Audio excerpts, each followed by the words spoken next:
ஓம் நமோ நாராயணாய.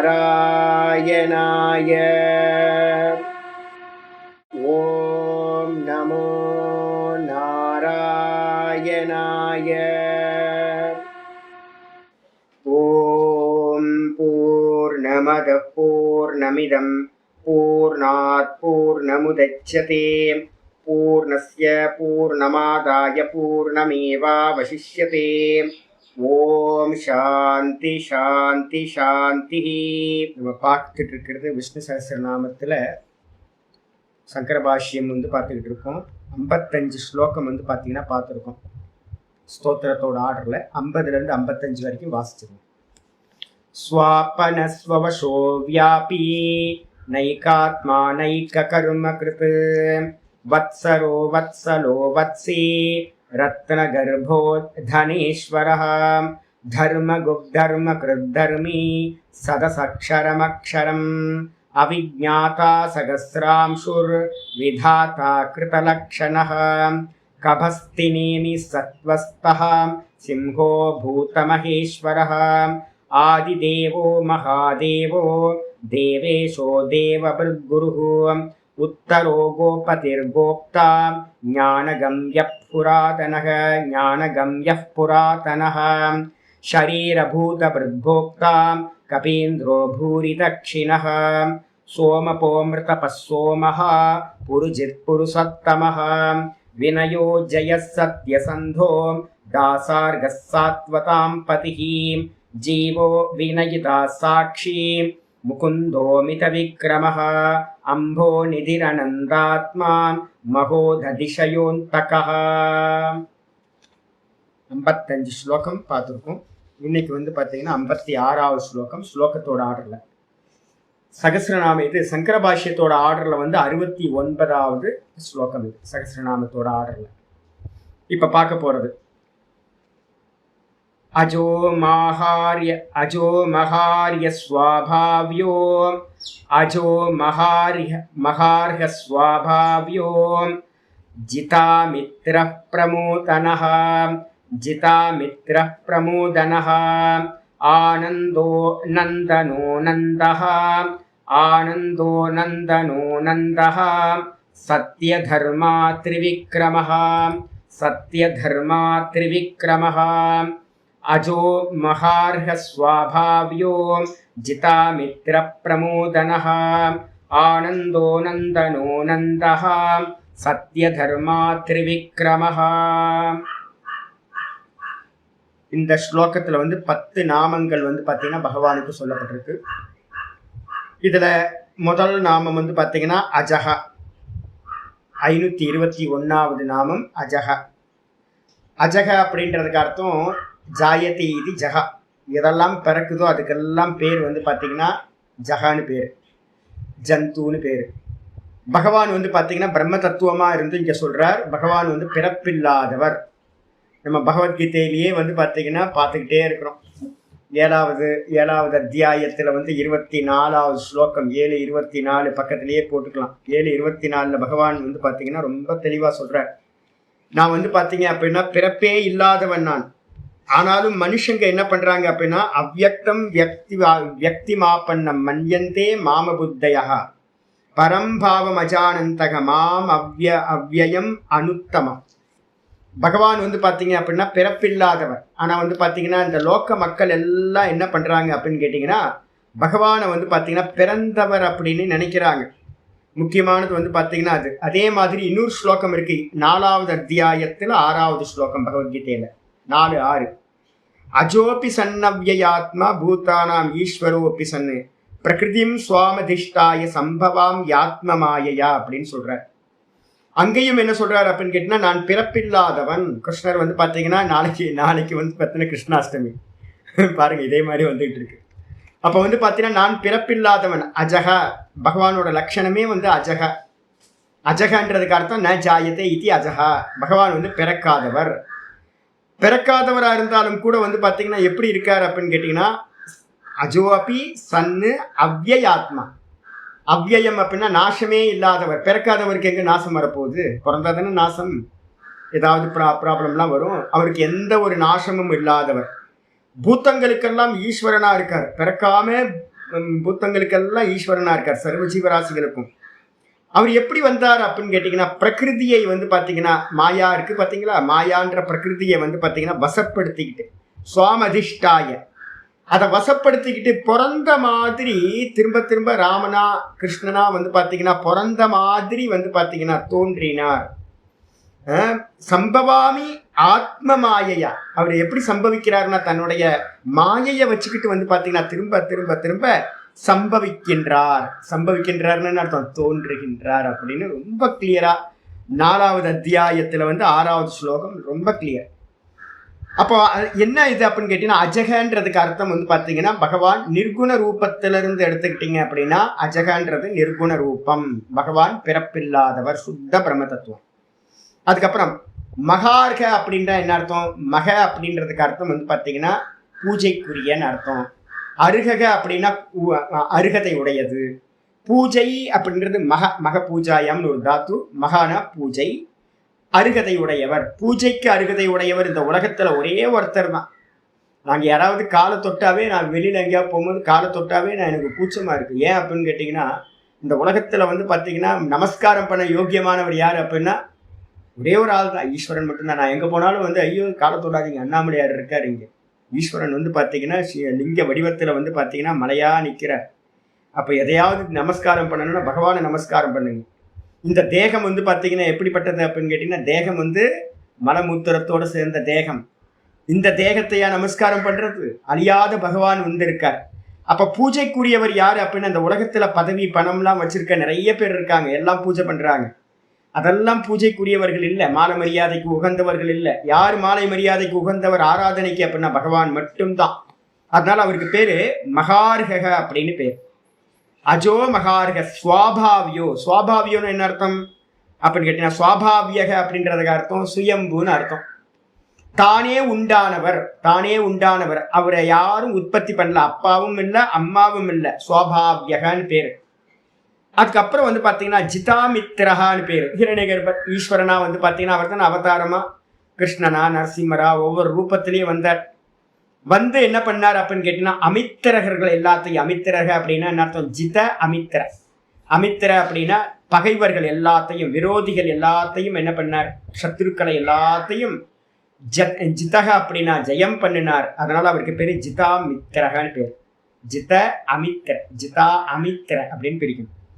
பிரமோதனக அப்படின்னா என்ன அர்த்தம் அப்படின்னு கேட்டீங்கன்னா, பிரமோதம் அப்படின்னா பிரியம் மோதம் பிரமோதம் அப்படின்னு தைத்திரியத்துல வந்து ஆனந்தமய கோஷத்தை சொல்லும் போது, தூக்கம் நம்ம தூக்கம் இருக்கு பாத்தீங்களா, அதை பத்தி சொல்லும் போது வந்து பாத்தீங்கன்னா பகவானை வர்ணனை பண்ணுது. பகவான் எப்படி இருக்கார் அப்படின்னு கேட்டீங்கன்னா, பிரியம் மோதம் பிரமோதம், அந்த பிரமோத ரூபத்துல இருக்கார். நம்ம தூக்கத்துல அனுபவிக்கிற ஆனந்தம் இருக்கே, அந்த ஆனந்தத்துக்கு பேர் வந்து பாத்தீங்கன்னா பிரமோதம் அப்படின்னு பேர். அங்கிருந்து தான் வந்து நமக்கு என்ன உண்டாகுது, பிரியம்ன்ற ஆனந்தம் உண்டாகுது, மோதம்ன்ற ஆனந்தம் உண்டாகுது, ஒரு வெரைட்டி. ஆனா தூக்கத்தில் இருக்கிற ஆனந்தம் தான் பிரமோதம் அப்படின்னு, மிகப்பெரிய ஈஸ்வர ஆனந்தம், சுரூப்பானந்தம், ஈஸ்வர சுரூப்ப ஆனந்தம். அதுக்கு பேரு பிரமோதனகான்னு பேரு. எப்பவும் வந்து பாத்தீங்கன்னா மகிழ்ச்சியா இருக்கிறவர். தூக்கத்துல இருக்கிற மாதிரியே நமக்கு இப்ப ஜாகிரதத்துல மகிழ்ச்சி இருந்தா எப்படி இருக்கும்ல, சந்தோஷம். தூக்கத்துல இருக்கிற மாதிரியே இப்ப இருந்தா அதான் முக்தி. அப்ப பகவான் எப்படி இருக்காரு அப்படின்னு கேட்டீங்கன்னா, நம்ம தூக்கத்துல வந்து 3 மணி நேரம் 2 மணி நேரம் 3 மணி நேரம் தூங்குறோம். முழிப்பு சீக்கிரமே வந்துடுது. ஒரு 11 மணிக்கு இப்ப தூக்கம் வந்துச்சு அப்படின்னா ஒரு 3 மணி 2 மணிக்கெல்லாம் முழிப்பு வந்துடுது. அவ்வளவுதான், நம்மளுடைய தூக்கம் 2 மணி நேரம் 3 மணி நேரம் தான் ஆனந்தம். பகவான் எப்பவுமே வந்து பாத்தீங்கன்னா ஆனந்தமாவே இருக்கிறவர். அதனாலதான் பிரமோதனக அப்படின்னு பேர். அதுக்கு அடுத்த இது வந்து பாத்தீங்கன்னா சொல்லுது ஆனந்தக. அவரோட சொரூப்பம் என்னப்பா அப்படின்னா சச்சிதானந்தம், ஆனந்த சுரூப்பியா இருக்கார், ஆனந்த கிருஷ்ணனா இருக்கார். அது மட்டும் இல்ல, நந்தனகா, அவருக்கு பேர் வந்து பாத்தீங்கன்னா நந்தனக அப்படின்னா என்ன அர்த்தம், மற்றவங்களுக்கும் மகிழ்ச்சி கொடுக்கிறவரா இருக்கார், எல்லாத்துக்கும் மகிழ்ச்சி கொடுக்கிறவரா இருக்கார், நந்தனகா. அதுக்கப்புறம் நந்தக அப்படின்னு பேரு. நந்தகன்னு இருக்கு, அதை படிக்கும் போது ஆனந்தோ நந்தனோ நந்தக. அந்த நந்தனோ அப்படின்றதுல ஒரு அவகிரக சின்னம் போட்டு ஒரு சைலண்ட்ல இருக்குன்னு கூட நம்ம எடுத்துக்கலாம். அனந்தகன்னு எடுத்துக்கலாம், நந்தகன்னு எடுக்கலாம், இல்ல அப்படின்னா அனந்தகன்னு எடுத்துக்கலாம். நந்தக அப்படின்றதுக்கு அர்த்தம் திரும்பவும் அதே அர்த்தம், மகிழ்ச்சியை உடையவர். பூரணமா யார் வந்து பாத்தீங்கன்னா எல்லாத்தையும் அடைஞ்சவனும் அவன் தான் வந்து பாத்தீங்கன்னா நந்தகான்னு பேர். எல்லாத்தையும் அடைய வேண்டிய எல்லாத்தையும் அடைந்தவன், மகிழ்ச்சியா இருப்பான், நந்தனா இருப்பான். அதே நேரத்துல அனந்தகன்னு எடுத்துக்கிட்டீங்கன்னா, ஆவை எடுத்துக்கிட்டீங்க அப்படின்னா எண்ட்லெஸ்ஸா இருக்கார், இன்ஃபினிட்டா இருக்கார். பகவான் தான் வந்து பாத்தீங்கன்னா சச்சிதானந்தம். சச்சிதானந்தத்தை என்ன பண்ணுவோம், மாத்தி போட்டு சத்து சித்து அனந்தம்னு சொல்லுவோம். இப்ப நிறைய பேர் கன்ஃபியூஸ், ஒரு சின்ன வயசுலலாம் எனக்கு ரொம்ப கன்ஃபியூஸ் ஆச்சு. சச்சிதானந்தம்னு சொல்றாங்க, சில இடத்துல வந்து சச்சித் அனந்தம்னு சொல்றாங்க. சச்சித் அனந்தம் வெளியில இருக்கவங்களுக்குலாம் தெரியாது, ஆனா சாஸ்திரம் படிக்க வரும்போது தான் தெரியும். சத்து சித்து அனந்தம்னு சொல்லுவாங்க. ஐயோ, ஆனந்தம் கரெக்டா இல்ல ஸ்பெல்லிங் மிஸ்டேக் ஆகி வந்து பாத்தீங்கன்னா அனந்தம்னு சொல்றாங்களா அப்படின்னும் போது, எது எல்லை இல்லாததா இருக்கோ அதுதான் வாஸ்தவத்தில் ஆனந்தமா இருக்கு. எதெல்லாம் லிமிட் ஆகுதோ அதெல்லாம் வந்து பாத்தீங்கன்னா ஆனந்தம், வாஸ்தவ ஆனந்தம் இல்லை. அதனால வந்து பாத்தீங்கன்னா அனந்தம் தான் வந்து பாத்தீங்கன்னா எல்லை இல்லாததை தான் நம்ம என்ன பண்றோம், ஆனந்தம் அப்படின்னு சொல்றோம். பகவான் வந்து ஆனந்த சுரூப்பியா அனந்தமா இருக்கார்.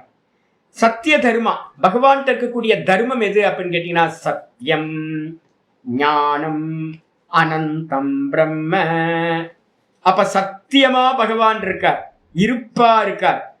அதையே தர்மமா உடையவர் எவரோ, இதை பத்தி விசாரம் வந்து தர்மமா, அது வந்து பாத்தீங்கன்னா குணமா, தைத்திரிய உபநிஷத்துல வந்து பாத்தீங்கன்னா ஒரு பெரிய விசாரம் வருது. இதை முடிச்சோன்னு தைத்திரியம் ஆரம்பிப்போம்.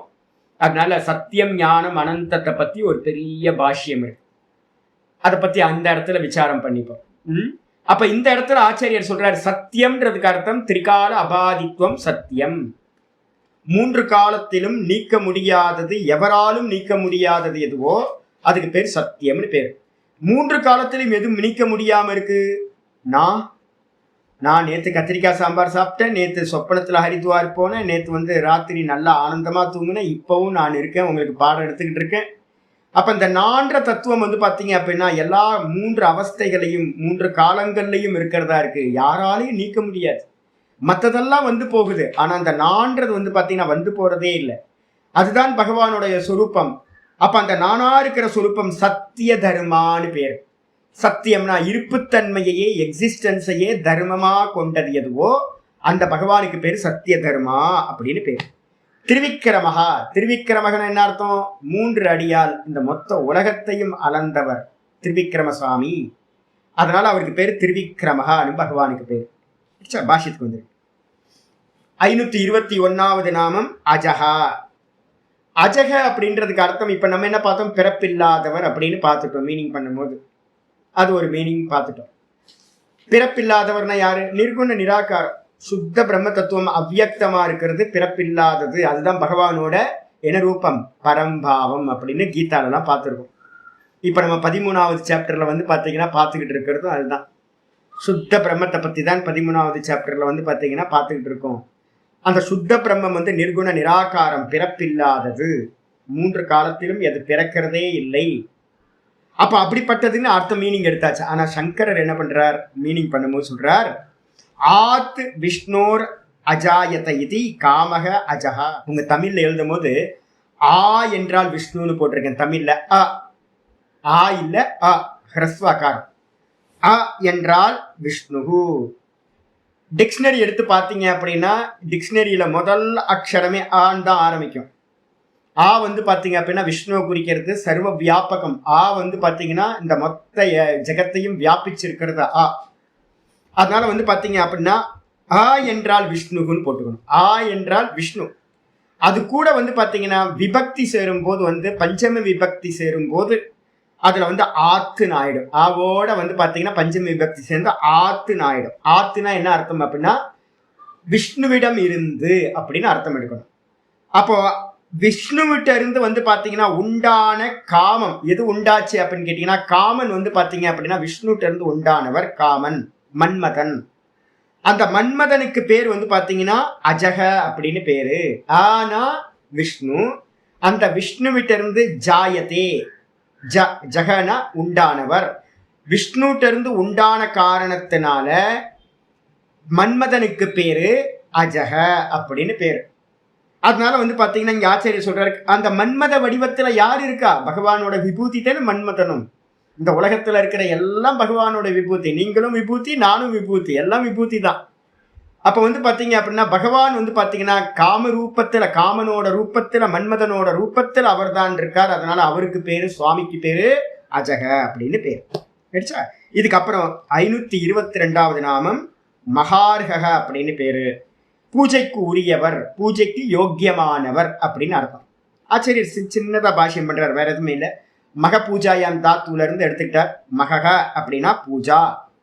மககன்னு என்ன அர்த்தம்? பூஜா. அதே நேரத்துல தது அருகத்வாத், அந்த பூஜைக்கு அருகதை உடையவரா இருக்கிற காரணத்தினால, பூஜிக்க யோக்கியமானவரா இருக்கிற காரணத்தினால பகவான் வந்து பாத்தீங்கன்னா மகார்ஹக அப்படின்னு பேரு. யாரு? இரண்ய கர்ப்பர். இந்த உலகத்துல வந்து பாத்தீங்கன்னா ஸ்திதி காலத்துல நம்ம யாரை உபாசிக்கிறோம்? நீங்க எந்த ரூபத்துல வேணாலும் உபாசிச்சிங்க. சிவபெருமான் அப்படின்னு உபாசிங்க, இல்ல வந்து பாத்தீங்கன்னா பிள்ளையார்னு உபாசிங்க, அம்பாள்னு பேரை சொல்லுங்க, எதை வேணாலும் சொல்லிக்கங்க. எது வெளிப்பட்டதா பூஜைக்குரியதா இருக்கோ அதெல்லாம் வந்து பாத்தீங்கன்னா ஏகோ தேவதா, ஒரே ஒரு தேவதையோட அநேக ரூபங்கள் தான். சர்வதேவ நமஸ்காரக கேசவம் பிரதிகச்சதி. அப்ப வந்து எல்லா நமஸ்காரங்களும் யாருக்கு போய் சேரும் அப்படின்னு கேட்டீங்கன்னா ஹிரண்ய கர்ப்பர்னு சொல்லக்கூடிய விஷ்ணு பகவானுக்கு தான் போய் சேரும். விஷ்ணு பகவானோட வேற வேற ஃபார்ம் தான் வந்து பாத்தீங்க அப்படின்னா மற்ற எல்லா தேவதா ரூபங்களும். அதனால வந்து பாத்தீங்கன்னா வாஸ்தவத்துல பூஜா வந்து பாத்தீங்கன்னா எங்க பண்றோம்? அதனால்தான் கீதால சொல்லும் போதே 7வது அத்தியாயத்துல சொல்லும் போதே யோ யோ யாம் யாம் தனும் பக்தா ஸ்ரத்தையார்ச்சிதும் இச்சதி 7:21 வந்து பாத்தீங்கன்னா சொல்லியிருக்கு. யார் யாரு எந்தெந்த ரூபத்துல என்னை வழிபடுகிறார்களோ, பக்தியோட ஸ்ரத்தையோட அர்ச்சனை ஆராதனைகள் பண்றாங்களோ, அவங்களுடைய பிரார்த்தனையை எல்லாத்தையும் நான் என்ன பண்றேன்? அந்தந்த ரூபத்துல இருந்துகிட்டு. எத்தனை தேவதைகள், எல்லார் தேவதையோட ரூபத்தில், அந்தந்த தேவதையோட ரூபத்தில் இருந்துகிட்டு நான் தான் பலனை கொடுத்து அவங்களுடைய ஸ்ரத்தையை அசையாமல் செய்கின்றேன். நீங்க எந்த ரூபம் வேணா எடுத்துங்க, அல்லாஹு அக்பர் வேணா சொல்லிக்கங்க, இல்ல சிலுவையை போட்டுங்க, எதை வேணா பண்ணிக்கங்க, இல்ல இல்லாத புத்தரா சொல்லுங்க, இல்ல எந்த ரூபத்துல வேணாலும் கும்பிடுங்க. உங்களுடைய ஸ்ரத்தா பக்தி நல்லா இருந்துச்சு அப்படின்னா அந்த ஸ்ரத்தா சர்வதேவதா ரூபமா இருக்கக்கூடிய அந்த ஹிரண்ய கர்ப்பர் விஷ்ணு பகவான் தான் அந்தந்த ரூபத்திலிருந்து பலன் கொடுக்கிறார். அப்ப பூஜைக்குரியவர் யாரு அப்படின்னு கேட்டினா ஒரே ஒருத்தர் தான், விஷ்ணு தான் சர்வதேவதா சுரூபம். அதனால பூஜைக்கு உரியவர் அப்படின்னு சொல்லியாச்சு. மகார்ஹக அப்படின்னு தது அருகத்வாத் மகார்ஹக அப்படின்னு பேரு. அந்த பூஜைக்கு அருகதை உடையவரா இருக்கிறதுனால பகவானுக்கு பேர். 523வது நாமம் ஸ்வாபாவ்யக அப்படின்னு பேர். பாஷிகார் சொல்றார் ஸ்வாபாவியம்னு என்ன அர்த்தம்? டைரக்டா எழுதிக்கலாம், ஸ்வயம்பூன்னு எழுதிக்கலாம். ஸ்வயம்பவத்து இதி ஸ்வயம்பு அப்படின்னு ஏற்கனவே வந்திருக்கும் அது நாமம். ஸ்வயம்புனா தானே உண்டானவர் அப்படின்னு அர்த்தம். ஆச்சாரியார் சொல்றார் ஸ்வபாவேன ஏவ அபாவ்யோ, சுபாவமாகவே இயல்பாகவே வந்து பாத்தீங்க அப்படின்னா உண்டானவர். சுபாவம்னா என்ன தெரியுங்களா உங்களுக்கு? சுபாவம்னா என்ன சுவாமி அப்படின்னு கேட்டீங்கன்னா 4, 6ன்னு பக்கத்துல போட்டுங்க. பகவான் சொல்லும் போதே 4, 6ல சொல்லும் போதே நான் இப்பதான் படிச்சு காட்டினேன். அவர் எப்படிப்பட்டவரா இருக்காரு? பிறப்பில்லாதவரா இருக்கார். அஜோபி சன்னவ்யாத்மா. பகவான் வந்து பிறப்பில்லாதவரா இருக்கார். இருந்தாலும் கூட வந்து பாத்தீங்கன்னா எப்படி உண்டானார் அப்படின்னா பூத்தானாம் ஈஸ்வரோபிசன்னு பிரகிருதியும் சுவாமதிஷ்டாய, பிரகிருதின்னு சொல்லக்கூடிய மாயையை வசப்படுத்திக்கிட்டு சம்பவாமி ஆத்ம மாயையா, சம்பவாமி ஆத்ம மாயையா, மாயையினால தன்னுடைய மாயையினால உண்டானார். அந்த தன்னுடைய மாயைக்கு என்ன பேரு அப்படின்னா ஸ்வபாவம் அப்படின்னு பேரு. ஸ்வபாவம்னு என்ன அர்த்தம்? மாயாக்கு இன்னொரு பேரு ஸ்வபாவம்னு பேர். பகவத்கீதையில நம்ம படிக்க போறோம். 18th சாப்டர்ல வந்து பாத்தீங்கன்னா ஸ்வபாவன்ற சப்தத்துக்கு வந்து ஆச்சாரியா சொல்லும் போது உடனே வந்ததுன்னு அர்த்தம், கூடவே இருக்கிறது. சைத்தன்யத்தோட கூடவே இருக்கக்கூடிய அபின்ன சக்தி எது அப்படின்னு கேட்டீங்கன்னா இந்த ஷேடோவா இருக்கக்கூடிய மாயா. அந்த மாயையினால வந்து பாத்தீங்கன்னா ஸ்வபாவேன ஏவ அப்படின்னா என்ன அர்த்தம்? இயல்பாகவே, நேச்சராவேன்னு சொல்றோம். இயல்பு நேச்சர்னா என்ன சுவாமி அப்படின்னு கேட்டா இயல்பு நேச்சர் அதெல்லாம் எதை குறிக்கிறது அப்படின்னா பிரகிருதியா. அப்படின்னா என்ன அர்த்தம்? சுபாவம் அப்படின்னா மாயான்னு அர்த்தம். மாயையினாலேயே வந்து பாத்தீங்கன்னா அவர் உண்டானாரா? இல்லை. மாயையினால எதெல்லாம் உண்டாச்சு அதெல்லாம் உண்மையிலேயே இருக்குமா? இருக்காது. அப்ப மேஜிக் காட்டுற வரைக்கும் அது இருக்கும். மேஜிக் முடிஞ்சு போச்சுன்னா, ஷோ முடிஞ்சு போச்சுன்னா இல்லாம போயிடும். அப்ப என்னது? நடுவுல தெரிஞ்சார் அப்படின்னு அர்த்தம். தோன்றினார். அதனால்தான் பகவான் தோன்றினார். அப்ப அதனால்தான் இங்க சொல்றோம் சுவாபாவேன ஏவ அபாவ்யோ, சுவாவத்தினாலேயே தோன்றிய காரணத்தினால், மாயையினாலேயே நமக்கு ராமனா கிருஷ்ணனா தோன்றிய காரணத்தினால் பகவானுக்கு வந்து பாத்தீங்கன்னா சுவாபாவியக அப்படின்னு பேர். ஆச்சாரியர் வந்து பாத்தீங்கன்னா இன்னும் அட்வான்ஸா கொஞ்சம் கொண்டு போறார்.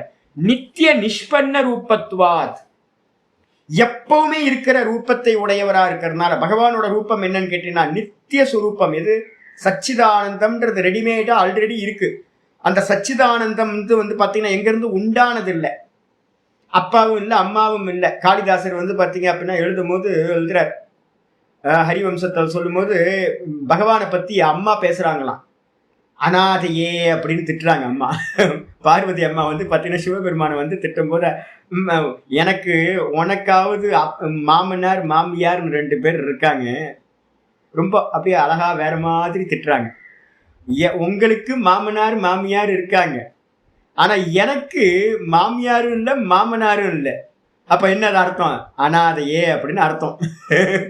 அனாதை பையனே, உன்னை போய் நான் கல்யாணம் பண்ண பாரு, எனக்கு மாமியாரும் இல்லை மாமனாரும் இல்லாம போய் வீட்டுல வந்து பாத்தீங்கன்னா எப்படி உண்டான நீ அனாதி. நம்ம அனாதின்னு சொல்றோமே, அதுதான் இங்க. அப்ப நித்திய நிஷ்பன்ன ரூபத்துவாத்துனா என்ன அர்த்தம்? ஆல்ரெடி ரெடிமேடா வந்து பாத்தீங்கன்னா அவரோட ரூபம் வந்து பாத்தீங்கன்னா ரெடிமேடா இருக்கு, யாரும் தயார் பண்ணல. நித்திய நிஷ்பன்னம், சதா அது வந்து பாத்தீங்கன்னா ரெடிமேடா சத்தியம் ஞானம் அனந்தம் பிரம்ம சதா இருக்கிற காரணத்தினால அவருக்கு பேரு சுவாபாவியகன்னு பேர். அவரோட இயல்பே எப்பவுமே சச்சிதானந்தமா இருக்கிறது ஒன்று. இப்ப நம்ம ரூபம்லாம் எப்படி உண்டாச்சு? அப்பா அம்மாவோட சுக்ல சோனிதம் சேர்ந்து கர்ப்பவாசம் பண்ணி 10 மாசம் வாசம் பண்ணி வெளியில வந்திருக்கோம். அப்புறம் மெதுவா சாப்பிட்டு ஃபுட்டெல்லாம் சாப்பிட்டு விகாரமாயி நான் அப்படின்னு இந்த அன்னமய கோஷத்தை சொல்றோம். அப்ப இதெல்லாம் ரெடிமேடா இருந்துச்சு அப்படின்னா இல்லை, ரெடிமேட்லாம் இல்லை, உண்டாச்சு. நம்மளோடதெல்லாம் உண்டாச்சு. இந்த ஜெகத்துல இருக்கிற எல்லா ரூபமும் பகவானோட ரூபம் உண்டானதல்ல. ஆயிடுச்சா? நிர்குணமா எடுத்துக்கிட்டீங்கன்னா சச்சிதானந்தமா ஆல்ரெடி இருக்கு, சச்சிதானந்தமா நித்தியமா இருக்கு. அதே நேரத்துல கிருஷ்ணர் ராமரா எடுத்துக்கிட்டீங்கன்னா மாயையினால தோன்றுச்சு, அவங்க யாரும் கர்ப்பவாசம் பண்ணல. இதுக்கு அடுத்து 524வது நாமம் ஜிதாமித்ரஹான்னு பேர். ஜிதாமித்திரகன்னா என்ன அர்த்தம்? அமித்திரகன்றதுக்கு அர்த்தம் பகைவர்கள் அர்த்தம். அமித்திரர்கள் அப்படின்னா, மித்திரர்கள்னா நண்பர்கள், அமித்திரகன்றதுக்கு அர்த்தம் பகைவர்கள். இந்த பகைவர்களை எல்லாத்தையும் ஜிதா அப்படின்னா வெற்றி கொண்டவரா இருக்கிறதுனால பகவானுக்கு பேரு ஜிதாமித்ரகன்னு பேர். ஆச்சாரியார் வந்து பாஷ்யம் சொல்லும்போது சொல்றாரு, ஜிதா அமித்ரா அந்தர்வர்த்தினோ ராகத்வேஷாதயோ. ராகத்வேஷம்ன்றது எங்க இருக்கு அப்படின்னா அகசத்ருக்கள் நம்ம சொல்றோம் பாத்தீங்களா, உள்ள இருக்கக்கூடிய பகைவர்கள். எல்லாத்தோட உள்ளத்துக்குள்ளாரையும் என்ன பகைவர்கள் இருக்காங்க? ஷட்ரிப்புக்கள் அப்படின்னு நம்ம சொல்றோம். ஷட்ரிப்புக்கள் யாரு? காமம், குரோதம், லோபம், மோகம், மதம், மாத்சரியம். இது எல்லாத்துக்கும் மூலம் எது? காமம், வேற எதுவும் இல்லை. இந்த காமம் வந்து பாத்தீங்கன்னா எப்போ வந்து பாத்தீங்கன்னா காமம் உண்டாகுதோ, காமம் நிறைவேறிச்சுன்னா லோபமா மாறிடும். ஆசை நிறைவேறிச்சு அப்படின்னா, நான் ஏற்கனவே அடிக்கடி சொல்லிட்டு இருக்கிறது, ஆசை நிறைவேறிச்சு அப்படின்னா ஒரு வண்டி வாங்கணும் ஆசை. அது நிறைவேறிடுச்சு அப்படின்னா என்ன ஆயிடும்? யாராவது வண்டியை தொட்டா வந்து பாத்தீங்கன்னா எனக்கு கோவம் வரும். வண்டி தொடாத, ஏன் வண்டி புது வண்டி தொடாது அப்படின்னு. காக்கா உட்காந்தா பிடிக்காது, குரங்கு உட்காந்தா பிடிக்காது, மனுஷன் தொட்டா பிடிக்காது. குழந்தைங்க ஏதாவது வந்து நல்லா இருக்கேன்னு தடவி பார்த்தா பதறும். இங்க அதுக்கு என்ன பேர் தெரியுங்களா? லோபம்னு பேர். கஞ்சத்தனத்துக்கு பேரும் லோபம் பேரு, பேராசைக்கு பேரும் லோபம்னு பேர். ஒன்னை அடைஞ்சிட்டோம் அப்படின்னா அது லோபமா மாறிடும். ஒருவேளை வண்டி வாங்க முடியாம இருந்துச்சுன்னா என்னாகும்? அப்படின்னா குரோதமா பரிணமிக்கும், குரோதம் உண்டாகும். அதுக்கப்புறம் குரோதம், காமம், காமத்திலிருந்து குரோதம், லோபம் உண்டாகுது. ஒரு பொருளை யூஸ் பண்ண அது பொருளா இருக்கட்டும் வஸ்துக்களா இருக்கட்டும், எதை அதிகமா யூஸ் பண்ண ஆரம்பிக்கிறோமோ மெதுவா காமக்ரோத லோப மோகம் உண்டாகும். இந்த மோகம் உண்டான மாத்திரத்துல, மோகம்னா மயக்கம், இதுதான் எனக்கு வந்து சந்தோஷம் கொடுக்குது அப்படின்னு நம்ம என்ன பண்றோம்? மயங்கி போய் இதுதான் எனக்கு சந்தோஷம் கொடுக்கறதுன்னு நினைக்கிறோம். அந்த மயக்கம் என்ன பண்ணுவோம்? மெதுவா அந்த மோகம் அதிகமாய் இது இல்லாம நான் இல்லை அப்படின்னு வரும்போது, மோகத்துக்கு அப்புறம் வந்து பாத்தீங்கன்னா மதம் அப்படின்னு ஒரு வெறி கொண்ட தன்மை, மதம் பிடிச்ச யானை மாதிரி என்ன ஆகுது? இதுதான் எனக்கு சுகம் தரும் அப்படின்னு நம்பினதுனால அதுக்கு ஏதாவது நடந்துருமோ அப்படின்னு யாராவது கை வச்சாங்கன்னா மதம் பிடிச்ச யானை மாதிரி ஆயிடும். அதுக்கப்புறம் கூடவே என்ன உண்டாகும், நமக்கு சிமிலரா யாராவது ஏதாவது வஸ்து வச்சிருந்தாங்கன்னா பொறாம வர ஆரம்பிச்சோம், மாத்சரியம் வந்துடும். அப்ப வந்து பாத்தீங்கன்னா காமம்தான் மூலம், இது எல்லாத்துக்கும் மூலம் வந்து காமம் தான். காமத்தில இருந்து தான் மற்ற 5 பேரும் இருக்காங்க. இந்த 6 தன்மைகளுக்கும் பேர் என்னன்னா ஷட்ரிபுக்கள் அப்படின்னு பேர். அகக்ஷத்திருக்கள், நம்ம மனசுக்குள்ளார இருக்கிற க்ஷத்திருக்கள். இதை எல்லாத்தையும் ஆச்சாரியர் சொல்றாரு. என்ன பண்றாரு அப்படின்னு கேட்டீங்கன்னா, ஜிதா அமித்ரா, அமித்திரர்கள்னு சொல்லக்கூடிய எதிரிகள் வெற்றி கொள்ளப்பட்டார்கள். எவரால? எந்த எதிரிகள்? அந்தர்வர்த்தினோ, உள்ள இருக்கக்கூடிய எதிரிகள். யாரு? ராகத்வேஷாதையோ. ராகத்வேஷம் என்ன அர்த்தம்? காமக்ரோதம். காமக்ரோதம் முதலிய எல்லா உள்ள இருக்கக்கூடிய எல்லா எதிரிகளையும் ஜிதா வெற்றி கொண்டவரா இருக்கிறதுனாலையும், பாஹ்யாஸ்ச அவருக்கு வந்து பாத்தீங்கன்னா வெளியிலையும் நிறைய பேர் இருந்தாங்களே எதிரிகள் சுவாமிக்கு. என்ன எதிரிகள்? ராவண, கும்பகர்ண, சிசுபாலாதையோ, ஏன அசௌ ஜிதாமித்திர. இந்த வெளியில இருக்கக்கூடிய ராவணன், ராம அவதாரத்துல ராவணன், கும்பகர்ணன் இது மாதிரி பேரு. அதே நேரத்தில் கிருஷ்ண அவதாரத்துல வந்து பாத்தீங்கன்னா சிசுபாலன்ற மாதிரியான ஆட்கள். ஒவ்வொரு அவதாரத்திலையும் ஏகப்பட்ட அரக்கர்கள் வந்து பாத்தீங்கன்னா எதிரிகளா பாஹ்யத்துல வெளியில இருந்திருக்காங்க. அப்போ உள்ள இருக்கக்கூடிய எதிரிகளையும் வெளியில இருக்கக்கூடிய எதிரிகளும் ஏன ஜிதக எவரால் வெற்றி கொள்ளப்பட்டதோ அசௌ ஜிதாமித்திரக, அவருக்கு பேர் வந்து பாத்தீங்கன்னா ஜிதாமித்திரகான்னு பேர், பகவானுக்கு பேர். அப்ப இது என்ன, எதை குறிக்குது அப்படின்னு கேட்டீங்கன்னா அவதார மூர்த்தங்களை குறிக்கிறது. சரிச்சா? இதுக்கப்புறம் 525வது நாமம் பிரமோதனகா அப்படின்னு பேர். பிரமோதனகனா என்ன சுவாமி அர்த்தம் அப்படின்னு கேட்டீங்கன்னா, பிரமோதனம்னா பிரகிருஷ்ட மோதனம், ஆனந்தம்னு அர்த்தம். ரொம்ப நல்ல ஆனந்தம் வந்து பாத்தீங்கன்னா எங்க இருக்கு சுவாமி அப்படின்னு கேட்டீங்கன்னா, ஈஸ்வர ஆனந்தம் எங்க இருக்கு? டீப் ஸ்லீப்ல. டீப் ஸ்லீப்ல இருக்கக்கூடிய ஆனந்தமய கோஷம் அப்படின்னு நம்ம சொல்றோம் பாத்தீங்களா. அதனாலதான் நம்ம டெய்லி வந்து பாத்தீங்க அப்படின்னா யாரும் தூங்குறவங்களை எழுப்பாதீங்கன்னு ஏன் சொல்றோம் தெரியுங்களா? ஏன்னா அவன் வந்து அப்பதான் இறைவனோட சேர்ந்து இருக்கான், ஈஸ்வரனோட சேர்ந்து இருக்கான். அதனால வந்து பாத்தீங்கன்னா தூங்கிக்கிட்டு இருக்க குழந்தைங்களையோ, தூங்கிக்கிட்டு இருக்க நாய், பூனை, இது மாதிரி எந்த ஜீவராசியையும் என்ன பண்ணக்கூடாது, தூங்கிட்டு இருக்கவங்களை எழுப்பவே கூடாது. ஏன்னா அந்த தூங்குற நேரம் தான் ஒருத்தன் மனுஷன் வந்து பாத்தீங்கன்னா ரொம்ப ஆனந்தமா சந்தோஷத்தா இருக்கான். சொல்லுது சதா சம்பன்னோ ததா பவதி. பிருகதாரண்யம் சொல்லுது, அந்த தூங்கிக்கிட்டு இருக்கும் போது அவன் என்ன ஆகிறானா சதா சம்பன்னு. அந்த சத்துன்ற தத்துவத்தை வந்து பாத்தீங்கன்னா, அந்த சத்துன்ற பிரம்ம தத்துவத்தை வந்து பாத்தீங்கன்னா ததா சம்பன்னோ பவதி. அந்த தூக்கிக்கிட்டு இருக்க காலத்துல வந்து அந்த சத்தத்துவத்தை அடைஞ்சவனா இருக்கான். அப்ப நம்ம டெய்லி டீப் ஸ்லீப் போறோம், யாரோட போய் ஆலிங்கனம் பண்ணிக்கிறோம் அப்படின்னா ஜீவன் வந்து பாத்தீங்கன்னா ஈஸ்வரனோட ஐக்கியமானது உண்டாகுது. அதனால நமக்கு வந்து பாத்தீங்க அப்படின்னா 440 வால்ட்டை தொட்டா எப்படி நமக்கு கரண்ட் பாஸ் ஆகுமோ அது மாதிரி பகவானை தொடும் போதெல்லாம், டீப் ஸ்லீப்புக்கு போகும்போதெல்லாம் நமக்கு ஆனந்தம் கிடைக்குது. ஆனந்தமா இருக்கும் நம்ம தூக்கத்துல. அந்த ஆனந்தத்துக்கு என்ன பேர் சுவாமி அப்படின்னு கேட்டீங்கன்னா, தூக்கத்துல இருக்கிற ஆனந்தத்துக்கு பேரு ஈஸ்வர ஆனந்தம், ஆனந்தமய கோஷத்தோட ஆனந்தம். அந்த ஆனந்தத்துக்கு பேரு பிரமோதனம் அப்படின்னு பேரு, பிரமோதம் அப்படின்னு பேரு. ஆச்சாரியர் வந்து பாத்தீங்கன்னா இங்க சொல்றாரு, ஈஸ்வரனோட ஆனந்தத்தை சொல்றார். ஸ்வாத்ம அமிர்த ரச ஆஸ்வாதாத் நித்தியம் பிரமோததே. நம்ம சுவாமியை வந்து பாத்தீங்கன்னா என்ன பண்றோம், பள்ளி இந்த பார்க்கடல்ல படுத்திருக்காருன்னு சொல்றோம்ல. பார்க்கடல்ல படுத்திருக்காருன்னா நம்ம நேத்தே நம்ம பார்த்திருக்கோம், நிறைய விசாரம் பண்ணியிருக்கோம். பார்க்கடல்னா என்ன அர்த்தம்? ஜீவர்களுடைய கர்மா. அந்த ஜீவர்களுடைய கர்மா யோக சூத்திரத்துல பார்க்கும்போது என்ன பண்ணியிருக்கோம், 2 பரிதிருஷ்டம் அப்பரிதிருஷ்டம்னு 2 இருக்குன்னு பார்த்தோம். கண்ணுக்கு முன்னாடி வெளிப்பட்டது, மனசு புத்தியா வெளிப்பட்டது, தேகமா வெளிப்பட்டது. வெளிப்படாதது எதுனா அபரிதிருஷ்டம்னு பேரு, காரணம் அப்படின்னு பேரு. எது காரணம்? நம்ம டீப் ஸ்லீப் வந்து பாத்தீங்கன்னா காரண சரீரம் அப்படின்னு பேரு. அந்த காரண சரீரத்துல என்ன இருக்குன்னு அப்படின்னு கேள்வி கேட்கும் போது 7 ஐட்டங்கள் இருக்குன்னு பார்த்திருக்குமா யோக சூத்திரத்துல?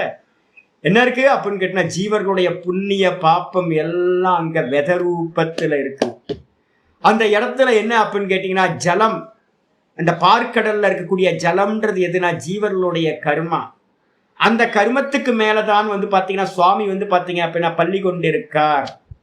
திருப்பார் கடல்ல வந்து பாத்தீங்கன்னா பள்ளி கொண்டிருக்கார் நம்ம சொல்றோம், ஆனந்தமா தூங்கிக்கிட்டு இருக்கார் அப்படின்னு.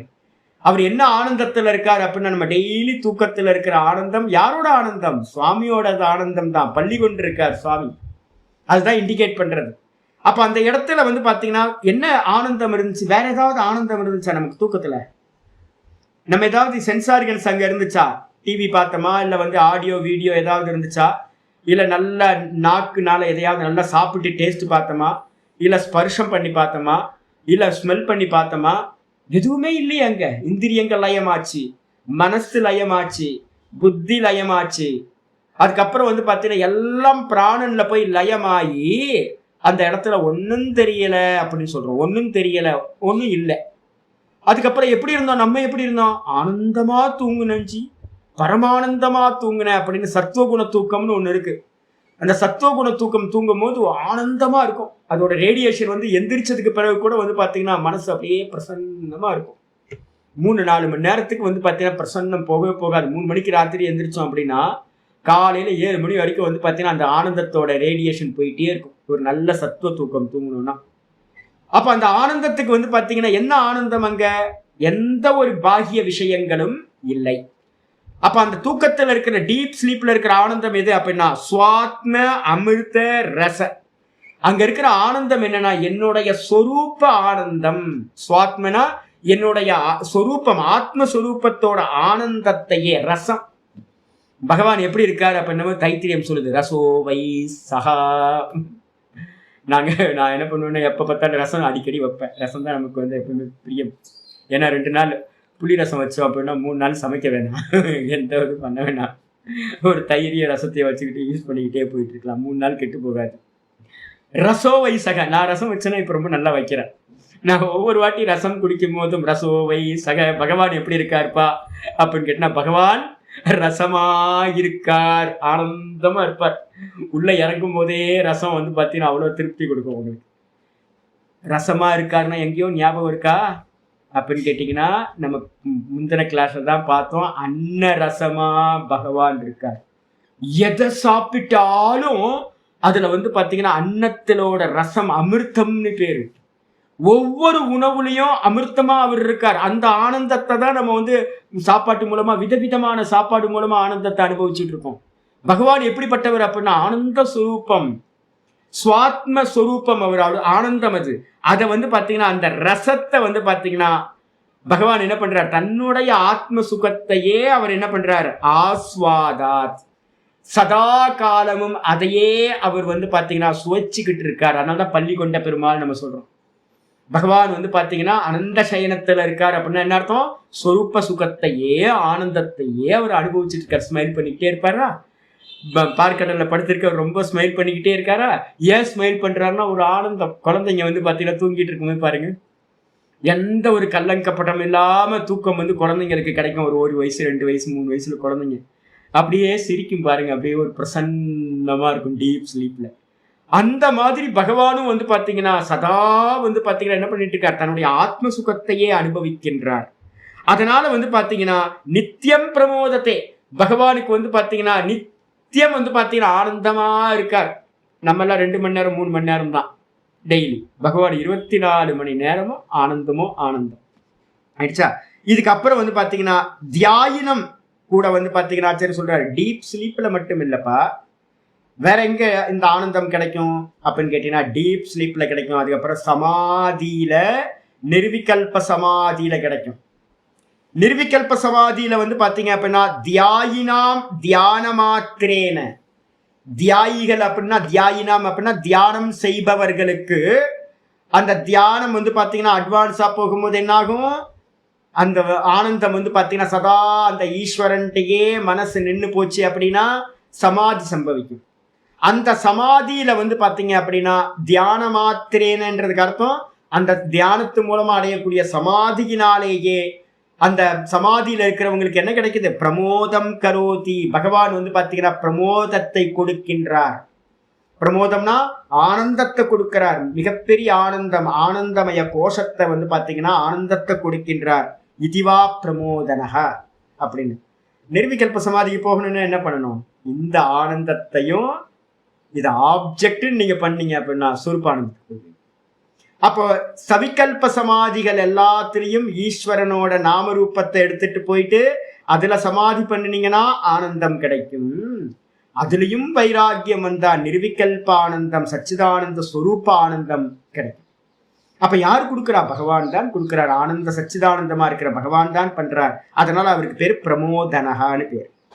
இதுக்கப்புறம் 526வது நாமம் ஆனந்தகான்னு பேர். ஆனந்தகன என்ன சுவாமி அப்படின்னு கேட்டீங்கன்னா, ஆனந்த வடிவானவர், ஆனந்த ரூபம். கிருஷ்ணன் வந்து ஆனந்த கிருஷ்ணன், ஆனந்த ராமன். ராமனும் கிருஷ்ணனும் ஆனந்தம்தான், ஆனந்தமே வடிவானவர்கள். அதனால வந்து ஆனந்தகான்னு பேர். பாஷிக்காரர் இதுவும் நிர்குணம் தான், சச்சிதானந்தம் சொல்ற பார்த்தீங்களா, இதுவும் ஆனந்தம் தான். ஆச்சாரிய சொல்றார் ஆனந்தகா ஸ்வரூபம் அஸ்ய இதி ஆனந்தகா. ஆனந்தத்தையே சொரூபமா உடையவர். சொரூபம்னா என்ன சுவாமி அர்த்தம் அப்படின்னு கேட்டீங்கன்னா, ஏற்கனவே நம்ம பார்த்துருக்கோம், எதை விட்டுட்டா எது இல்லையோ அதுதான் சொரூபம். அப்ப பகவானோட சொரூபம் எது அப்படின்னு கேட்டீங்கன்னா, ஆனந்தம் தான் பகவானோட சொரூபம். சதா காலமும் வந்து பார்த்தீங்கன்னா ஆனந்த வடிவாவே இருக்கிறதுனால பகவானுக்கு பேர் ஆனந்தகன்னு பேர். எப்படி சொல்றீங்க? இதுவும் நிர்குணம். இதை வந்து தைத்திரியத்திலையும் பிருகதாரண்யத்திலையும் ரெண்டுத்திலையுமே ஆனந்த மீமாம்சான்னு ஒன்று இருக்கு. நீ காலைல கூட நான் சொன்னேன்னு நினைக்கிறேன். ஆனந்த மீமாம்சான்னு ஒன்று இருக்கு. அந்த ஆனந்த மீமாம்சால இருக்கிற மந்திரத்தை ஆச்சாரியார் கோட் பண்றார். ஏதஸ்ய ஏவ ஆனந்தஸ்ய அன்யானி பூதானி மாத்ராம் உபஜீவந்தி. ஏதஸ்ய ஏவ ஆனந்தஸ்ய, அந்த பிரம்மானந்தம் இருக்குல்ல, பகவானுடைய சுரூப ஆனந்தம், சச்சிதானந்தம். அந்த சச்சிதானந்தத்தோட ஏதஸ்ய ஏவ, இந்த பகவானுடைய சச்சிதானந்தத்தோட இவரோட ஆனந்தத்தையே எடுத்துக்கிட்டு, எப்படிப்பட்ட இதை எடுத்துக்கிட்டு அப்படின்னா, அவருடைய மாத்திராம், ஒரே ஒரு துளி, ஒரு டிராப், பகவானுடைய ஒரு டிராப் ஆனந்தத்தை எடுத்துக்கிட்டு, மாத்திராம் உபஜீவந்தி அந்யானி பூத்தானி, மற்ற உலகத்தில் இருக்கிற சகல ஜீவராசிகளும் பகவானோட அந்த ஒரு பூந்து, ஒரே ஒரு டிராப் வந்து பார்த்தீங்கன்னா ஒரு துளி ஆனந்தத்தை எடுத்துக்கிட்டு தான் நம்ம எல்லாம் ஆனந்தப்பட்டுக்கிட்டு இருக்கோம். தூக்கத்தில் வந்து பார்த்தீங்கன்னா இருக்கிற ஆனந்தத்துக்கு என்ன பேரு? பிரமோதம்.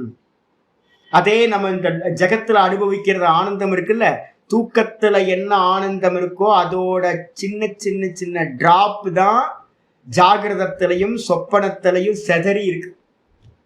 இந்த நம்ம மேல லைட்டா தூரல் போட்டுச்சுன்னா எப்படி இருக்கும்? தேனி பக்கம்லாம் போனீங்க அப்படின்னா ஒரு சாரல் இருந்துகிட்டே இருக்கும். தென்காசி பக்கம் போனீங்க அப்படின்னா, இப்போ இந்த மான்சூன் டைம், கேரளாவோட மான்சூன் என்ன பண்ணும், லைட்டா ஒரு துளி துளியா கண்ணிலே பார்க்க முடியாது. என்ன ஆனந்தமா இருக்கும் தெரியுங்களா? அந்த சாரல் அடிக்கும் போது சூப்பரா இருக்கும். அப்படியே சின்ன சின்ன சின்ன சின்னதா மேல பட்டா கூட பார்க்க முடியாது, அந்த அளவுக்கு சின்ன சின்ன சின்ன சாரல் ஆனந்தம் கொடுக்கும். அதே மாதிரி காரண சரீரத்துல இருக்கிற ஈஸ்வர ஆனந்தம் இருக்குல்ல, டீப் ஸ்லீப்ல இருக்கிறது, டீப் ஸ்லீப்ல இருக்கிறது காரண சரீரம். அந்த ஆனந்தம் தான் வந்து பாத்தீங்க அப்படின்னா மாயையோடு சேர்ந்தா ஈஸ்வர ஆனந்தம். அந்த மாயையை நீக்கிட்டீங்கன்னா அது என்ன ஆயிடும்? சொரூபானந்தமா நிர்விகல்பமா ஆயிடுச்சு.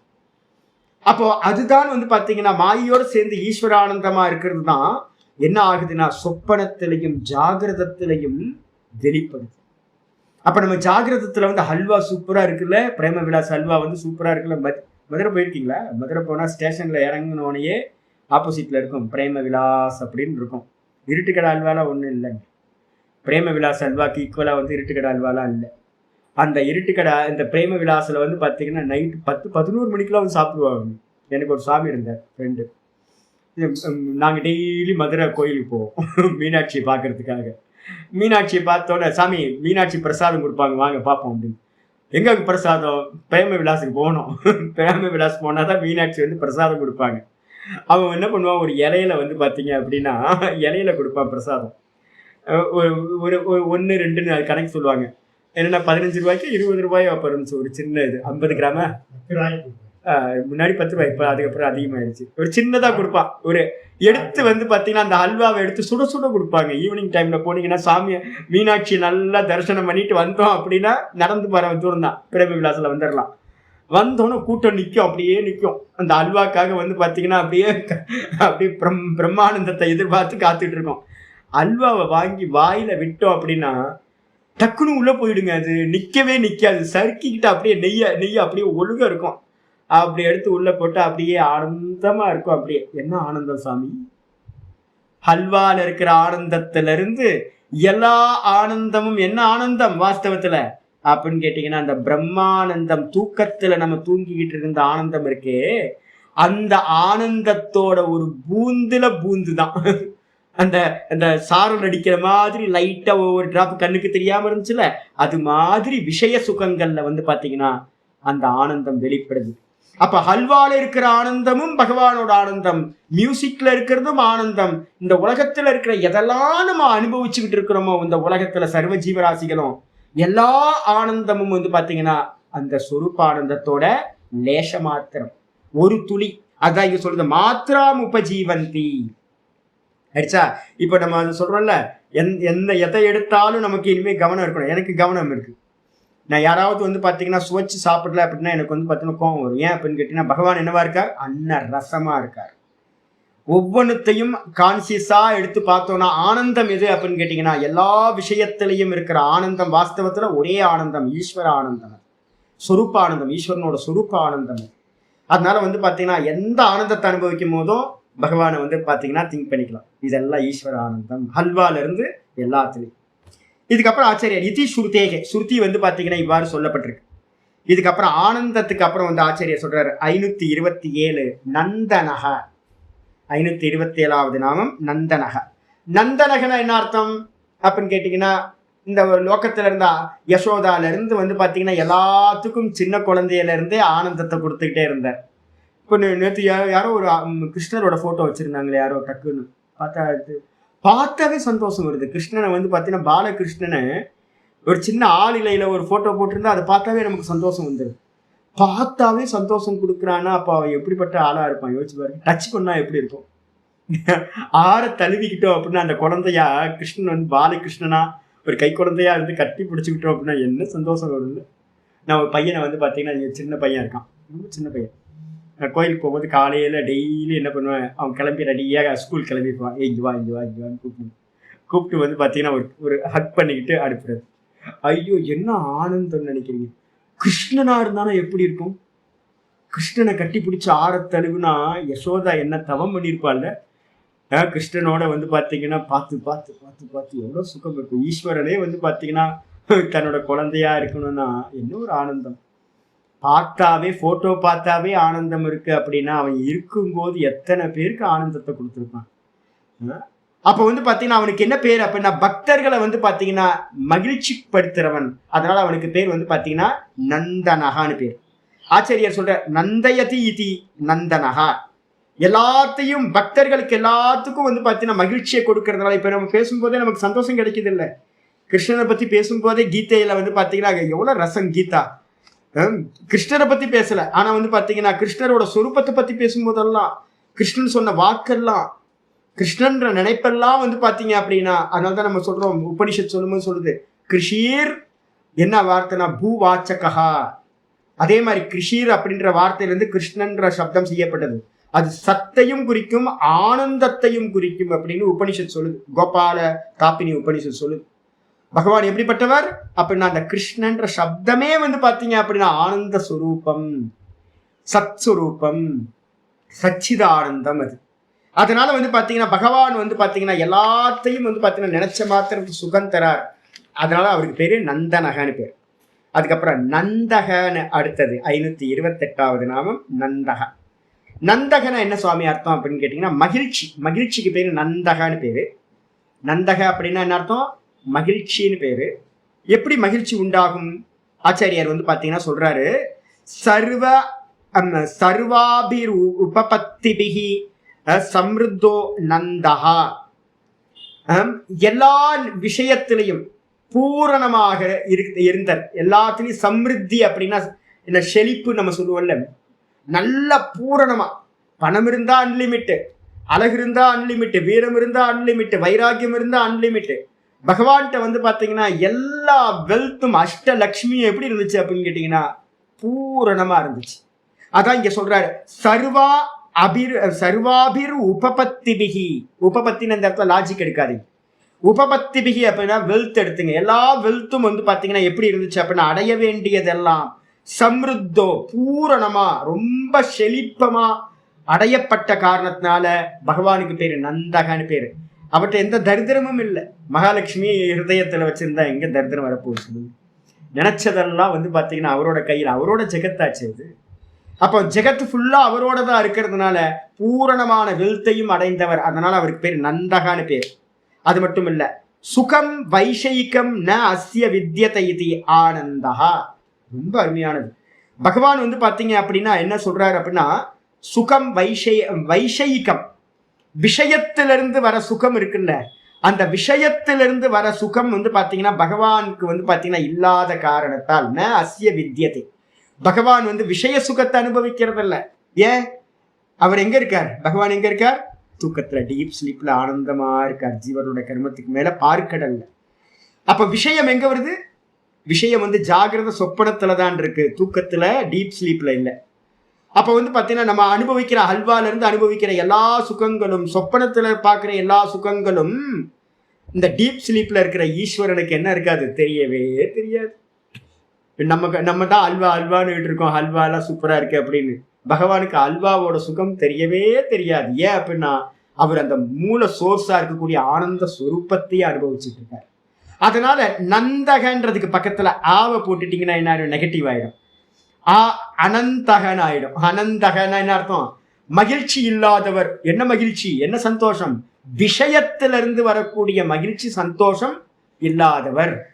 அப்ப பகவான் இருக்க சந்தோஷம் சொரூப சுகம். பகவான் வந்து நம்மள மாதிரி அல்ப சுகங்கள்ல வந்து பாத்தீங்கன்னா துளி துளியா இருக்கிறத அனுபவிக்கிறது இல்ல. இந்த துளி துளியா விஷயங்கள்ல இருந்து வரக்கூடிய வைஷயிக சுகம். வைஷயிக சுகம்னா விஷயத்திலிருந்து வரக்கூடிய சுகங்கள் பகவானுக்கு இல்லவே இல்லை. அவர் மொத்தமா ஆனந்தமே சொரூபமா இருக்கார். அதனால அவருக்கு பேர் அனந்தகன்னு பேர். அனந்தகன் என்ன அர்த்தம்? அனந்தகன்றதுக்கு அர்த்தம் விஷய சுகம் இல்லாதவர் அப்படின்னு அர்த்தம். அது மட்டும். அப்போ விஷய சுகம் இல்லையா சாமி, அவர் அப்போ துக்கையா இருப்பாரோ அப்படின்னு கேட்டீங்கன்னா இல்ல. யோவை பூமா தத் சுகம் நால்பே சுகம் அஸ்தி. ரொம்ப அற்புதமானது. பூமா வித்யா அப்படின்னு சாந்தோக்கியத்துல 8th சாப்டர்ல 7th சாப்டர்ல வருது. அதை சொல்லும் போது சொல்லுது என்ன அப்படின்னு கேட்டீங்கன்னா, யோவை பூமா. பூமான்றதுக்கு அர்த்தம் அன்லிமிட்டுக்கு பேரு பூமான்னு பேர். பிரம்மத்துக்கு இன்னொரு பேர் வந்து பூமான்னு பேர். இனிமே ஞாபகம் வச்சுக்கணும். பூமாக்கு இன்னொரு பேரு, பிரம்மத்துக்கு இன்னொரு பேரு பூமா. பூமானா என்ன அர்த்தம்? அன்லிமிட்டு. அப்போ அன்லிமிட்டா இருக்கிறது யோவை பூமா. எது அன்லிமிட்டா இருக்கோ அந்த அன்லிமிட்டா இருக்கிறதுக்கு பேர் தான் தத் சுகம். அதுதான் சுகம். தூக்கத்துல ஏதாவது லிமிட் பண்றது இருக்கா? தூக்கத்துல டைம் இருக்கா? டீப் ஸ்லீப் போனா டைம் தெரியல. டீப் ஸ்லீப் போனீங்கன்னா என்ன பிளேஸ்ல படுத்து தூங்கிட்டு இருக்கோன்னு தெரியுமா? பிளேஸும் தெரியாது. என்னவா தூங்கிக்கிட்டு இருக்கீங்கன்னு தெரியுமா? நான் மனுஷனா, தேவனா, பக்ஷியா, மிருகமா, ஏதாவது தெரியுமா? மேட்டரும் தெரியாது. அப்ப நம்ம டீப் ஸ்லீப்ல வந்து தேச கால வஸ்துக்கள் 3மே வந்து பாத்தீங்க அப்படின்னா அந்த இடத்துல இல்லை. அதனாலதான் நமக்கு வந்து பாத்தீங்கன்னா அன்லிமிட்டான சுகம் வந்து டீப் ஸ்லீப்ல இருக்கிற சுகம். ரொம்ப இந்த உலகத்திலேயே பெரிய சுகம் வந்து அந்த டீப் ஸ்லீப்ல இருக்க சுகம். ஆனா நமக்கெல்லாம் என்ன இருக்கு அந்த இடத்துல? அவித்யான்ற ஒரு லேயர் மறைச்சிக்கிட்டு இருக்கு. திரும்ப திரும்ப சம்சாரத்துக்கு வந்துடும். பகவான்கிட்ட இருக்கிறது வந்து பாத்தீங்கன்னா அவித்யா இல்லாதவரா பகவான் இருக்கார். அதனால அவருக்கு வந்து பாத்தீங்கன்னா நம்ம டீப் ஸ்லீப்ல இருக்கிற சுகம் அவருக்கு நித்தியமா சதா காலமும் அவருக்கு பிராப்தி ஆகுது. அதனால அப்படிப்பட்ட சுகத்துக்கு பேர் தான் பூமான்னு பேரு. அன்லிமிட்டா இருக்கக்கூடிய சுகம் எதுவோ அதுதான் சுகம். அன்லிமிட் தான் சுகம். எதெல்லாம் தேச கால வஸ்துக்கள்ல லிமிட் ஆகுதோ அதெல்லாம் துக்கம் தான். அதனால்தான் ஆச்சாரியர் சொல்றாரு, மந்திரம் சொல்லுது, ந அல்பே சுகமஸ்தி நால்பே சுகமஸ்தி. நால்பே அப்படின்னு என்ன அர்த்தம்? ந அல்பே. என்ன அப்படின்னா, என்னோட சிஷ்யர் ஒரு சாமி இருந்தார். ஆல்ப்ஸ்ல வந்து பாத்தீங்க அப்படின்னா சுகம் இல்லை. இந்த நால்பே அப்படின்றது அவர் என்ன பண்ணுவாரு, ஆல்ப்ஸ் மலையில வந்து பாத்தீங்கன்னா சுகம் இல்லை.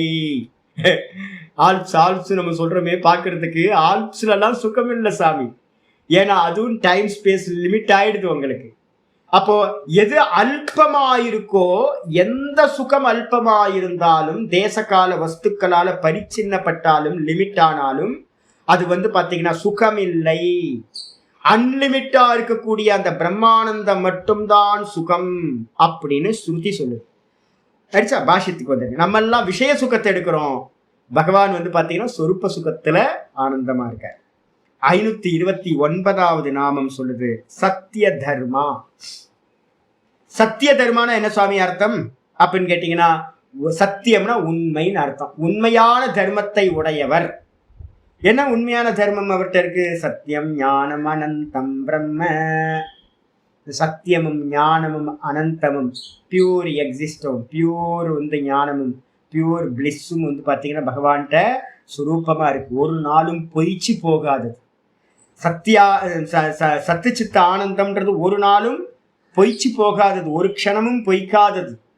அது மாதிரி தர்மத்தை உடையவர்னால பகவானுக்கு பேர் சத்திய தர்மா அப்படின்னு பேர். பாஷிகர் சொல்றாரு, சத்யா தர்மா ஞானாதயோ. ஞானம் முதலியவைகள், ஞானம் முதலியவைனா எதை எடுக்கணும்? சத்தியத்தையும் எடுக்கணும், தர்ம ஞானத்தையும் எடுக்கணும், அப்புறம் சத்தியம் சத்து சித்து ஆனந்தம், இந்த மூணுத்தையும் எடுத்துக்கணும். சத்யா தர்மா ஞானாதயோ அஸ்ய இதி. பகவானிடத்துல சத்து சித்து ஆனந்த முதலிய தர்மங்கள் எப்படி இருந்துச்சுன்னா சத்தியமா இருந்துச்சு, மூன்று காலத்திலும் நீங்காமல் இருந்துச்சு. எப்படி அக்னியோட தர்மம் என்னது? தகித்தல் பிரகாசித்தல். எனக்காவது அக்னி தகிக்காத அக்னி பிரகாசிக்காத அக்னி பார்த்துருக்கோமா? பார்த்தது இல்லை. அதே மாதிரி வந்து பார்த்தீங்கன்னா சச்சிதானந்தம்ன்றது பகவானுடைய சொரூபம். அவரை விட்டு ஒரு காலத்திலையும் அது நீங்காதது, பொய்க்காதது. அதனால அவருக்கு பேரு சத்திய தர்மா அப்படின்னு பேரு. அதுக்கு அடுத்தது 530வது நாமம் திரிவிக்ரமஹா அப்படின்னு பேர். திரிவிக்ரமகனா என்ன சுவாமி அர்த்தம் அப்படின்னு கேட்டா, திரி 3, விக்ரமக அப்படின்னா 3 அடி பாத விக்ஷேபம். 3 ஸ்டெப்பு வச்சு வந்து பார்த்தீங்கன்னா பகவான் என்ன பண்ணார்? இந்த 3 உலகங்களையும் அளந்த காரணத்தினால வாமன அவதாரம் எடுத்தார். வாமன அவதாரம் எடுத்து என்ன பண்றார் அப்படின்னு கேட்டா 3 அடி எடுத்து வைக்கிறார். 3 அடி எடுத்து வச்சு வந்து பார்த்தீங்க அப்படின்னா 3 உலகையும் அளந்ததுனால திருவிக்கிரம சுவாமி அப்படின்னு பகவானுக்கு பேர். அதுதான் இங்க சொல்ற திருவிக்கிரம சுவாமி அப்படின்னு பேரு. திருவிக்கிரமஹா பாஷ்யத்துக்கு வந்துருக்கு. திரையோ விக்ரமாஸ் திரிஷு லோகேஷு கிராந்தா யஸ்ய ச திருவிக்கிரமஹா. வேற எதுவும் இல்லை, அதே தான் சொல்லுது. திரையோ விக்ரமாஸ் 3 அடிகளால், விக்ரமனா அடின்னு அர்த்தம், ஸ்டெப்ஸ். 3 ஸ்டெப்புனால திரிஷு லோகேஷு 3 லோக்கங்களையும் என்ன பண்ணாரு? கிராந்தா அளந்துட்டாராம், கடந்துட்டாராம். 3 அடிகளையும் கடந்ததுனால எவருடைய அடிகள்? 3 அடிகள். எவருடைய அடிகள்? எஸ்ய எவருடைய ஸ்டெப்ஸ்? 3 ஸ்டெப்ஸ் வந்து 3 உலகங்களையும் அளந்ததோ அவருக்கு பேர் வந்து பார்த்தீங்கன்னா திருவிக்கிரமஹா அப்படின்னு பேர். திருவிக்கிரம சுவாமி. என்ன சுவாமி? 3 இது என்னது? வேற யாருக்கு பேர் அது மாதிரி இருக்கு? திருவிக்கிரமஹ மாதிரியே வேற யாராவது பேர் பார்த்துருக்கீங்களா? சிவபெருமானுக்கு திரிபுராந்தகன்னு பேர். திரிபுராந்தகன்ற பேரும் இப்ப நம்ம பார்க்கிற வந்து பார்த்தீங்க அப்படின்னா திரையோ விக்ரமனும் அந்த திருவிக்கிரம சுவாமியும் ஒரே அர்த்தம். ஒரு ஸ்டெப்பில் வந்து பார்த்தீங்கன்னா ஸ்தூல தேகத்தை கடந்து, அடுத்த ஸ்டெப்பில் வந்து பார்த்தீங்கன்னா சூக்ஷ்ம தேகத்தை கடந்து, அகாரத்தினால வந்து ஸ்தூல தேகத்தை கடந்து, உகாரத்தினால சூக்ஷ்ம தேகத்தை கடந்து, மகாரத்தினால காரண தேகத்தையும் அளந்து, 3தோட சொரூபமா 3த்தையும் வியாபிச்சு எந்த ரூபம் இருக்கிறதோ அந்த துரியத்துக்கு பேரு தான் சுத்த பிரம்ம தத்துவம். துரிய தத்துவத்துக்கு பேர் தான் திருவிக்கிரமகான்னு பேரு. அந்த துரிய தத்துவத்துக்கு பேர் தான் 3 பட்டணங்களை எரித்தவர், 3 புறங்களை எரித்தவர்னு சிவபெருமானுக்கு என்ன பேரு? 3 புறம் நமக்கு இருக்கு. இது வந்து இரும்பு கோட்டை. எது? நம்ம ஜாகிரத சரீரம் வந்து பார்த்தீங்கன்னா இரும்பு அயன் கோட்டை. இதை எரிச்சிட்டு அப்புறம் வெள்ளியில ஆன கோட்டை வந்து சொப்பனம் வந்து பார்த்தீங்கன்னா சொப்பன லோகம், சொப்பன தேகம் வெள்ளியில ஆன கோட்டை. அதுக்கப்புறம் காரணம் வந்து பார்த்தீங்கன்னா தூக்கத்தில் இருக்கிறது தங்க கோட்டை. இந்த 3 கோட்டைகளை 3 புறங்களையும் வந்து பார்த்தீங்கன்னா எரிச்சிட்டு சுவாமி என்னவா இருக்கார்? வெறும் நிர்குண நிராகாரமா துரியமா நிற்கிறவருக்கு பேர் திரிபுராந்தகன்னு பேர். முப்புறங்களை எரித்தவர் அப்படின்னு. 3 புறங்கள்னா 3 தேகங்கள்னு அர்த்தம். அகார உக்கார முக்காரத்தை எரிச்சிட்டு எல்லாத்தையும் பண்ணிட்டா வெறும் ஓங்கார சுரூபியா 3 அக்ஷரங்களை வியாபிச்சு, அகார உக்கார மகாரங்களை வியாபிச்சு துரியமா இருக்கிறவர். திரிசு சந்ததம் 3த்தையும் வியாபிச்சு, அகார உக்கார மகாரங்கள் 3த்தையும் வியாபிச்சு ஆதாரமா இருக்கக்கூடிய துரியத்துக்கு பேர் தான் திருவிக்கிரம சுவாமின்னு பேரு, திரிபுராந்தகன்னு பேரு. சரிச்சா? இப்ப வந்து ஆச்சாரியர் சொல்றாரு, திரீனி பதா விசக்கரமே. என்ன சூக்தம் இது? ஏதோ ஒரு சூக்தத்துல வருது, திருவிக்ரமே என்னது திரீணிபதா விசக்கிரமே புருஷ சூக்தத்தையா வருது, புருஷமா விஷ்ணு சூக்தமா புருஷ சூக்தமா இதுலயே வருது. இங்க என்ன போட்டிருக்கு தெரியல, ஸ்ருதின்னு மட்டும்தான் போட்டிருக்கு. திரீணி எது இல்ல இல்ல, அதுக்கு கீழே இருக்கிறதா ஹரிவம்சம். இந்த திரீணி பதா விசக்கிரமேன்றது வந்து பாத்தீங்கன்னா பஞ்ச சூக்தத்துல விஷ்ணு சூக்தமா இல்ல புருஷ சூக்தமான்னு தெரியல. புருஷ சூக்தத்துல இல்ல, விஷ்ணு சூக்தமோ இல்ல வந்து பாத்தீங்கன்னா விஷ்ணு சூக்தத்துல தான் இருக்கும். திரீணி பதா விசக்கிரமே அப்படின்ற பதம் இருக்கு. திரீணி பதா அப்படின்னா 3 அடிகளால் வந்து பகவான் என்ன பண்ணார், விசக்கிரமே நன்றாக கடந்து சென்றார், 3 லோக்கங்களையும் கடந்து சென்றார் அப்படின்னு. பூர் புவ ஸ்வ, பூர் புவ ஸ்வன்னு 3 அடிகள்ல வந்து பாத்தீங்கன்னா 3த்தையும் கடந்து வந்து பாத்தீங்கன்னா என்ன பண்ணிட்டார், சொர்ப்பத்துக்கு போயிட்டார். அதனால வந்து பகவானுக்கு வந்து விக்கிரம சுவாமி, திருவிக்கிரம சுவாமின்னு பேர். இது வேதத்துல சுருத்தியில இருக்கிறது. அதுக்கப்புறம் திரையோ லோக்காஹா கிராந்தா ஏன இதுவா திருவிக்கிரம ஆச்சாரியர் சொல்லிட்டார் பாருங்க. 3 லோக்கங்கள் எவரால் கடக்கப்பட்டதோ, 3 லோக்கங்கள் எவரால், ஏன எவரால வந்து பாத்தீங்கன்னா 3 லோக்கங்களும் பூர் புவ சுவன்னு 3 லோக்கங்களையும் கடந்தாரோ, 7 லோக்கத்தையும் 3 அடியில என்ன பண்ணிட்டார் அப்படின்னா கடந்து போயிட்டார். கடந்து போயிட்டார்னா எங்க போனார் சுவாமி அப்படின்னா சொரூபத்துக்கு போயிட்டார். 3 லோக்கத்துக்கு அந்நியமா இருக்கிறது என்னது, தன்னுடைய சொரூபம் துரிய பதம். அந்த துரிய பதத்தை வந்து பாத்தீங்கன்னா அடைஞ்சவர். அதனால அந்த சுவாமிக்கு பேர் திருவிக்கிரமக அப்படின்னு பேர். அதுக்கப்புறம் ஹரிவம்சத்துல இருக்கிற ஒரு ஸ்லோகத்தை வந்து ஆச்சாரியா சொல்ற, திரிரித்யேவ திரையோ லோகாஹா. திருவிக்கிரம சுவாமியில இருக்க திரின்றது எதை குறிக்குது அப்படின்னா திரையோ லோகாஹா கீர்த்திதாஹா முனி சத்தமைஹி, சிறந்த முனிவர்களால், உத்தமமான முனிவர்களால், மிகப்பெரிய முனிவர்களால், திரிஹி அப்படின்னு அந்த திரின்றது 3 லோக்கங்கள் சொல்லப்படுகிறது என்று சொல்கிறார்கள். விஷ்ணு சூக்தமா, விஷ்ணு சூக்தம். திரீணி பதா விசக்கிரமேன்றது விஷ்ணு சூக்தம். நான் படிப்ப ரொம்ப நாள் ஆச்சு, படிச்சு ரொம்ப நாள் ஆச்சுன்னு மறந்து போச்சு. அப்ப வந்து திரிரித்யேவ திரையோ லோகாஹா கீர்த்திதாஹா முனி சத்தமைஹி, நிறைய உத்தமமான முனிவர்களால் வந்து பாத்தீங்க அப்படின்னா திரீன்றது வந்து 3 லோக்கங்களை குறிக்கின்றது.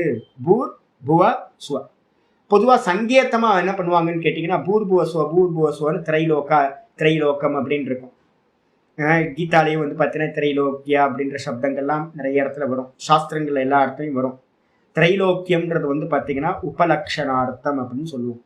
எங்கெல்லாம் 3 லோக்கம்னு வருதோ அந்த 3 லோக்கத்துக்கு என்ன எடுக்கணும், 7 லோக்கங்களையும் எடுத்துக்கணும். பூர்னு சொன்னீங்க அப்படின்னா பூலோக்கத்துக்கு கீழே இருக்கிற அத்தல வித்தல சுத்தல பாதாள தலாத்தல மகாத்தல எல்லாத்தையும் எடுத்துக்கணும். புவர் லோக்கம்னு எடுத்துக்கிட்டீங்கன்னா இந்த பூமிக்கு மேலே இருக்கிற சொர்க்கத்துக்கும் பூமிக்கு நடுவில் இருக்கிற அந்தரிக்ஷ லோக்கங்கள் எல்லாம் வந்துடும். சுவகான்னு எடுத்துக்கிட்டீங்கன்னா சொர்க்கத்துக்கு மேலே இருக்கும் மக தபஜன தப சத்தியம் வரைக்கும் இருக்கிற தேவலோக்கங்கள் எல்லாத்தையும் எடுத்துக்கணும். அப்போ வந்து பார்த்தீங்கன்னா பூர் புவ சுவான்னு சொன்னா மொத்த லோக்கங்களையும் எடுத்துக்கொள்ள வேண்டும். அப்ப 3 அடியில வந்து பார்த்தீங்கன்னா பூர் புவ சுவான்னு 3 அடிகளால இந்த 7 லோக்கத்தையும் கடந்தவர். திரி அப்படின்றது வந்து முனிவர்களால் 3 லோக்கங்கள் சொல்லப்படுது. கிரமத்தே தாம் ஸ்திரிதா சர்வான் ஸ்திரிவிக்ரம இதி ஸ்ருதா. கிரமத்தே தாம் ஸ்திரிதா சர்வான் 3 அடிகளால் வந்து பாத்தீங்கன்னா 3 லோக்கங்களை 3 அடிகளால் எல்லா லோக்கத்தையும் பகவான் என்ன பண்ணார், கிரமக என்ன பண்ணார்னா தாண்டி போயிட்டார். விக்ரமக நல்லா தாண்டி போயிட்டார், கடந்து போயிட்டார். அதனால அவருக்கு பேரு திருவிக்கிரம சுவாமி அப்படின்னு ஸ்ருதி வந்து பாத்தீங்கன்னா கேட்கப்பட்டிருக்கு அப்படின்னு ஹரிவம்சம் வந்து பாத்தீங்கன்னா சொல்கிறது. இவ்வாறு வந்து பாத்தீங்கன்னா 530வது நாமம் கம்ப்ளீட் ஆச்சு. இது மொத்தத்தையும் படிச்சுருவோமா? மொத்தத்தையும் படிச்சோம் அப்படின்னா 10 நாமங்கள் 56வது ஸ்லோகத்துல பகவானுக்கு 10 நாமங்கள் படிக்கப்பட்டிருக்கு.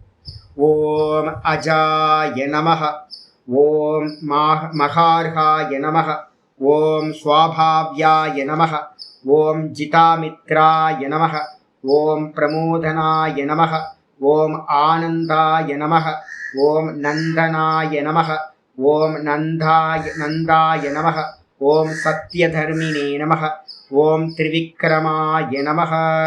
ஓம் பூர்ணமத பூர்ணமிதம் பூர்ணாத் பூர்ணமுதச்யதே பூர்ணஸ்ய பூர்ணமாதாய பூர்ணமேவாவசிஷ்யதே. ஓம் சாந்தி சாந்தி சாந்தி. ஓம்